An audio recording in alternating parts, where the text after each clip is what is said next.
Really dark, and not just because it was early. It was a darkness I've never known before. The type of darkness that doesn't just surround you, but rather creeps into your soul and smothers it. I'd known dark times before. Of course I had. I remember, though not clearly, the days of possession. The days when I didn't know what I was doing, what I was saying, where I was going, or even who I was. But then that changed. He spoke, and at his word, the darkness lifted. The shadow was gone, and I was a new woman. A new life started. A life of adventure and discovery. A life where who I am was linked with who he is. And for the first time, the very first time, I knew that life had a purpose, a meaning. The Galilean countryside had never seemed so green, the lake never so blue, the meals we all shared, there was fun and seriousness, joy and laughter, and the food, even bread tasted better, fresher, lighter. And he spoke, words of power and authority, not always easy words, not always comforting words, but they burned. They burned in your heart and in your soul, and you knew, I knew, I would never be the same again. Bethsaida, Capernaum, everywhere in Galilee, crowds of people singing for joy as he entered the city on a donkey. Hosanna, blessed is the King of Israel. We knew this was it. We knew that things were about to change, and change forever. How could they not? We had heard him speak, and we were changed. Jerusalem would hear him speak, and it would change. The world would change. There was no end to what we were anticipating. The next few days went by in a blur of anticipation and excitement, and then night fell, and the soldiers came. We watched, Mary, her sister, and I. We all watched, helpless, hopeless, as he was crucified. We stood there and watched, and we could do nothing. Where was Peter? Matthew? The others? Where were they? Only John stayed nearby. And in all of this pain and rejection and suffering, Jesus spoke. He spoke words of comfort to his mother, words of love and concern as he hung there dying. And then he died. In the darkness, he died. And as he died, he spoke, "It is finished." I know the sun came out later, but to me, everything was dark. Mary and I went with Joseph and Nicodemus to the tomb.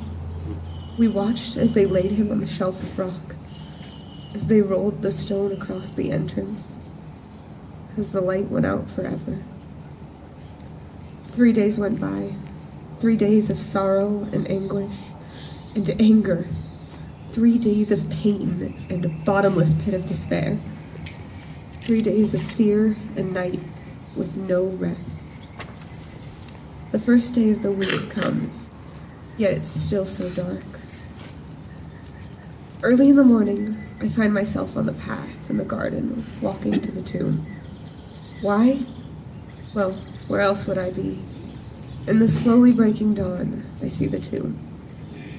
But there's something wrong. The stone is gone. It's the right tomb. I know it's the right tomb. But something dreadful must have happened. I run to Peter and to the others. 2 of them run off to the tomb, leaving me behind. I can hardly move for fear and confusion. I get there later than them. Peter says the tomb is empty, the burial cloth just lying there. What happened? In the moment of emptiness and isolation, in the dark night of my soul, I weep. My heart breaks, and I can do nothing else. I weep for lost hope, for broken dreams, for him, for me. Yes, it must be for me. Never have I felt so alone. And then I look up. Something makes me go over to the tomb, and trembling, I look inside to see 2 men there. Where have they come from? They ask me why I'm crying. Why am I crying? Because my Lord is gone. I don't know where he is.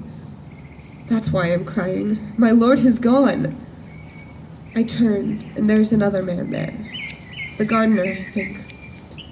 Perhaps he's moved Jesus' body. So I ask him. And then he speaks. Never has one word meant so much.